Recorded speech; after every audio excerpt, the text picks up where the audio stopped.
नमस्कार दोस्तों, उम्मीद है आप लोग अच्छे से होंगे। अगर आप इस चैनल पर नए हैं तो कृपया इस चैनल को सब्सक्राइब कर दें, बेल आइकन नोटिफिकेशन पर क्लिक कर दें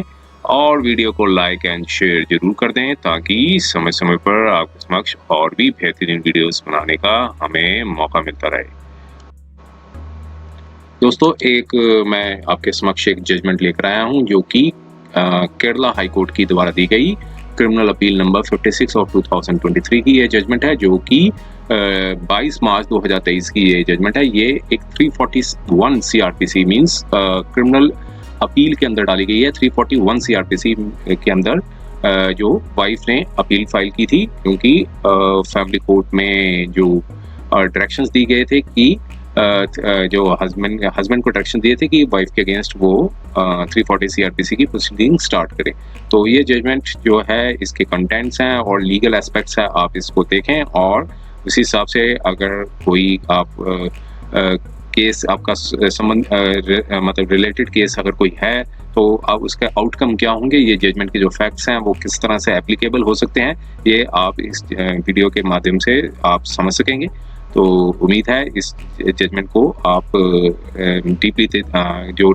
इसके जो कंटेंट्स हैं आप डीपली एनालाइज कर सकेंगे। तो आइए हम इसके कंटेंट्स को हम देखते हैं क्या था इस जजमेंट में और माननीय केरला हाईकोर्ट ने क्या निर्णय दिया। तो देखिए, ये एक अपील थी जो 341 सीआरपीसी के अंदर फाइल की गई थी और जो कि सोल अक्यूज्ड बताया गया है कि मींस वाइफ को अक्यूज्ड बना दिया गया था। सीसी नंबर 196 2020 की एक जुडिशियल फर्स्ट क्लास मजिस्ट्रेट की कोर्ट थी, एक जगह है केरला की, वहां पर एक केस के अंदर उनको अक्यूज्ड बना दिया गया था। और जो केस है वो एक एनेक्शर A3, यहाँ पर जो कंप्लेंट थी हस्बैंड ने फाइल की थी, जो कि यहाँ पर एनेक्शर A3 के तौर पे पिटीशन में फाइल की गई थी, और उसका जो ऑर्डर था A2 जो फैमिली कोर्ट द्वारा दिया गया था। अब यहाँ पर अक्यूज्ड ने मींस अपीलेंट ने एक जो फैक्ट्स हैं, ये केस के पैरा नंबर 2 पे जो फैक्ट्स हैं वो डिस्कस किए गए हैं कि क्या था, जो बेसिक फैक्ट्स क्या थे इसके। कि यहाँ पर जो अपीलेंट है जो कि एक वाइफ है, उन्होंने एक मेंटेनेंस का केस है 125 सीआरपीसी का फाइल किया था अपने हस्बैंड के अगेंस्ट में। और अपीलेंट ने अपने आप को एग्जामिन किया था PW1 के तौर पे, और जब उनका क्रॉस एग्जामिनेशन हुआ तो उनसे पूछा गया कि क्या वो एम्प्लॉयड है as a doctor in clinic में, क्या एक डॉक्टर के तौर पे एम्प्लॉयड है और क्या वो सैलरी अर्न कर रही है। अपीलेंट ने आंसर दिया था नेगेटिव।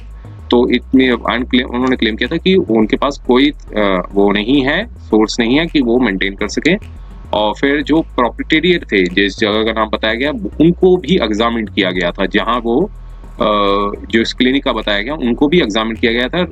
किन्होंने किया था, हस्बैंड ने, रिस्पोंडेंट जो हस्बैंड है उन्होंने अपना एज ए विटनेस के तौर पर बुलाया था, क्योंकि यहाँ RW2 लिखा हुआ है, क्योंकि वाइफ PW1 थी और यहाँ पर RW2 लिखा है कि उनको हस्बैंड ने एज ए विटनेस के तौर पर बुलाया था। और उन्होंने एग्जामिनेशन में डिपोज किया था कि अपीलेंट उनके क्लिनिक में मींस जो वाइफ है उनके क्लिनिक में काम कर रही थी और एज ए ट्रेनिंग के तौर पे कर रही थी, और उनको 4000 की मंथली स्टाइपेंड पे किया जा रहा था। तो अब हस्बैंड ने फिर ये केस है, एक एप्लीकेशन है वो फाइल की थी और कहा था कि जो अपीलेंट ने जो स्टेटमेंट दी है वो ओथ में दी है और अपनी जो एम्प्लॉयमेंट स्टेटस को डिनाई किया है, और जो कि एक ऑफेंस है 191 इंडियन पीनल कोड के तहत एक ऑफेंस है, क्योंकि उन्होंने फॉल्स एविडेंस दिया है कोर्ट में, और इसके लिए उनको पनिशमेंट की जानी चाहिए 193 इंडियन पीनल कोड के तहत। और फिर इसलिए उन्होंने रिक्वेस्ट की कि एक कंप्लेंट है वो लॉन्च की जाए जुडिस्डिक्शनल मजिस्ट्रेट के समक्ष, और जो पावर है 340 सीआरपीसी की उसे इन्वोक किया जाए और उनको पनिशमेंट दी जाए 193 इंडियन पीनल कोड में।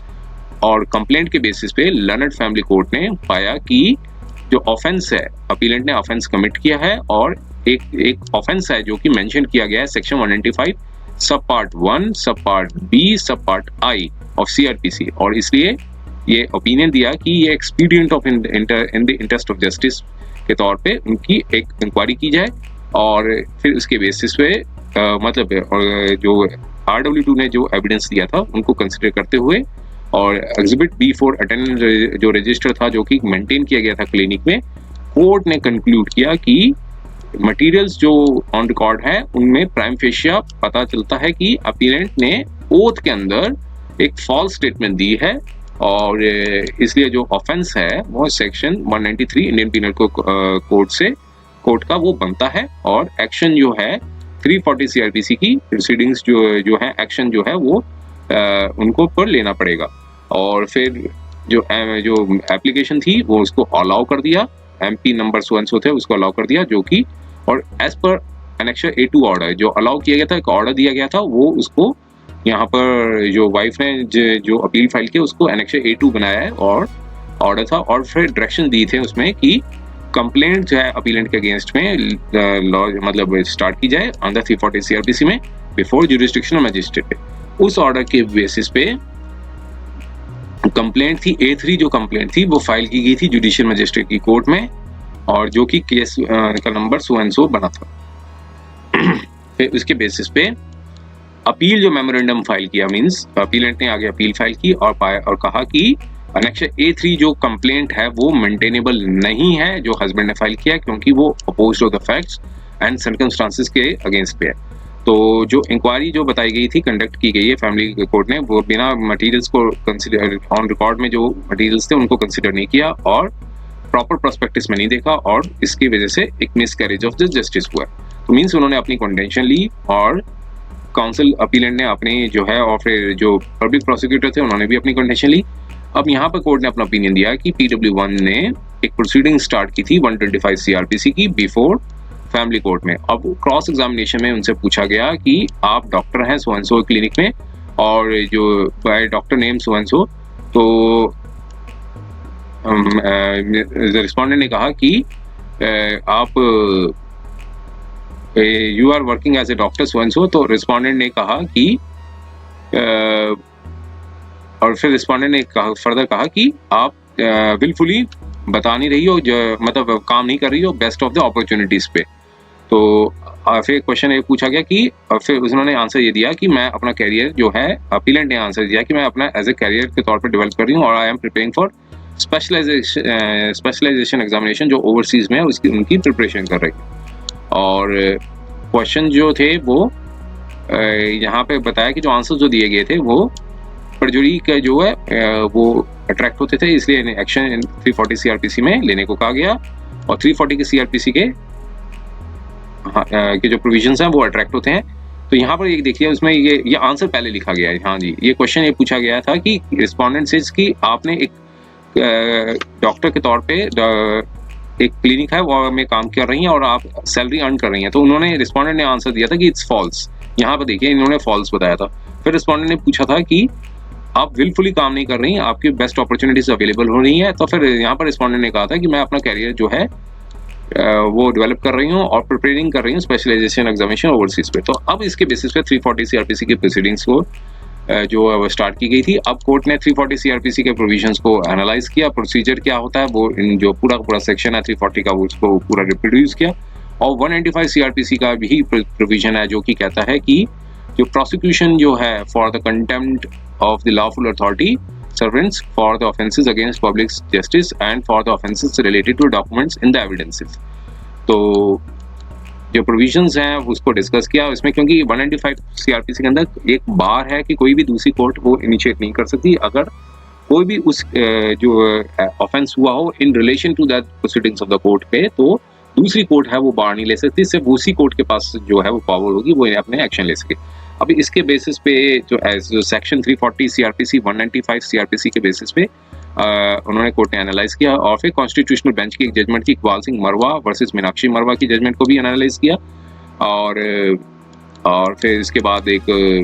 चंद्रपाल सिंह एंड वर्सेस महाराज सिंह की जो जजमेंट थी उसको भी एनालाइज किया।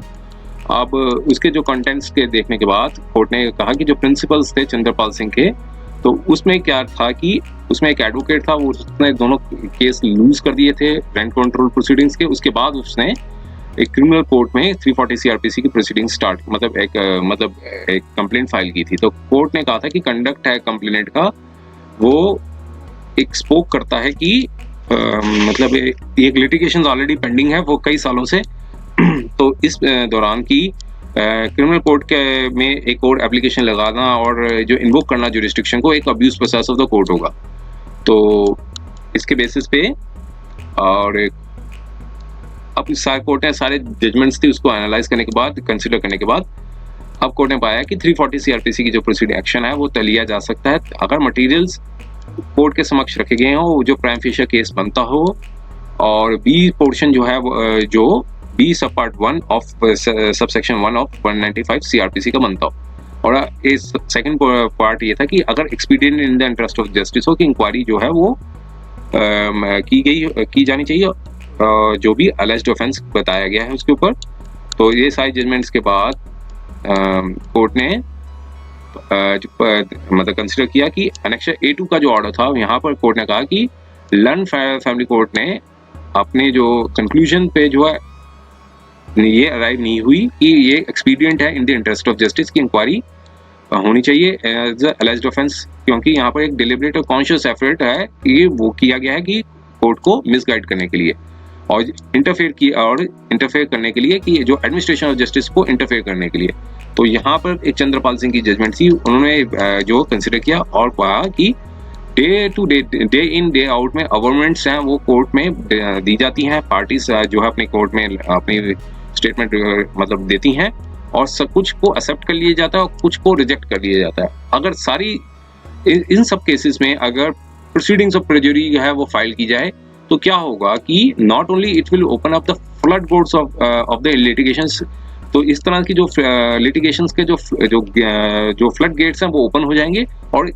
But it will also be an abuse process of the court, ये एक abuse process of the court भी होगा। तो कोर्ट ने कहा कि एक तो flood gates of the litigation open हो जाएंगे और साथ में एक abuse process of the court होगा अगर हर जो प्रोसीडिंग्स को जो हर स्टेटमेंट के बेसिस पे अगर परजुरी फाइल की जाती है तो फिर कोर्ट ने कहा कि कोर्ट के पास टाइम नहीं होगा कि के पास समय नहीं होगा कि वो from any other matter apart from the considering such issues, इस तरह के इश्यूज को कंसिडर करने के बाद कोर्ट के पास और कोई समय नहीं होगा। तो यहाँ पर सर्कमस्टांसेस के बेसिस पे यहाँ पर कोर्ट ने कहा कि ये फिट केस नहीं है कि इसमें 340 सीआरपीसी की प्रोसीडिंग्स को इनिशिएट किया जाए। तो इन द रिजल्ट तो यहाँ पर अपील को अलाउ कर दिया और कंप्लेनेंट ने जो एनेक्शर A3 जो कंप्लेंट फाइल की गई थी मजिस्ट्रेट कोर्ट में उनको डायरेक्शंस दी कि वो अपनी कंप्लेंट को विड्रॉ करें और इसके बेसिस पे इंटरलोकेटरी एप्लीकेशन से उसे डिस्पोज कर दिया गया। ये डबल बेंच की जजमेंट थी जो कि केरला हाई कोर्ट ने दी थी। और तो उम्मीद है ये वीडियो आपको पसंद आया होगा। अगर ये वीडियो आपको पसंद आया है तो कृपया इस चैनल को सब्सक्राइब कर दें और बेल आइकन नोटिफिकेशन पे क्लिक कर दें और वीडियो को लाइक एंड शेयर जरूर करें ताकि समय समय पर आपके समक्ष और भी बेहतरीन वीडियोस बनाने का हमें मौका मिलता रहे। समय देने के लिए बहुत बहुत धन्यवाद।